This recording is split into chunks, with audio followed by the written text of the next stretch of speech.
Hi, everyone. I'm Christopher Thornycroft with Redwood Logistics, and welcome to the Redwood Rundown for the week of October 17th, 2022.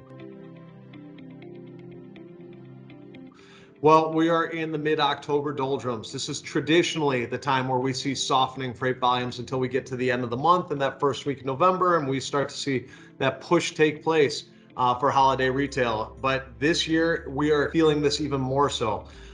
There's been a lot of cooling in some major markets, especially when you look at year over year. Last year, we were looking at the Los Angeles market during this week at between 14 and 15 to 1.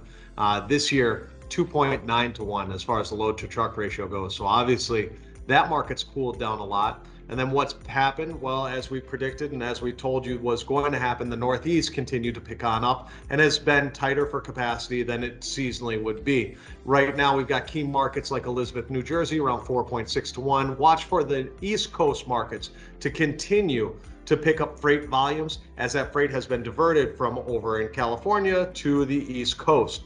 That will likely continue the push of goods through to the East Coast through January. Until we get to that spot, we're going to continue to see that freight diversion, that push over there, and the coming down of freight volumes in California. Without that big center of gravity of freight volumes impacting the rest of the Pacific Northwest, we could see a lot more capacity in that area for some time to come as well.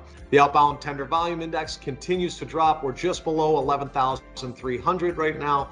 Again, at this point in time last year, we were north of 15,000. So obviously a pretty big drop off in the demand, most notably spot. However, we are starting to see some of our customers starting to utilize that spot market for their lower volume contract lanes. That won't add to the outbound tender volume index, however, because that'll be freight that's just pulled out of contract and instead tendered on over to spot, as opposed to when we see that overinflation in the outbound tender volume index, that's from freight that gets tendered as contract, rejected, and then retendered again as spot.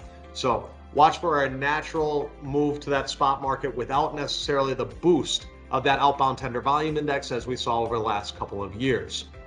That's all we have for this week. Thank you very much. Take care.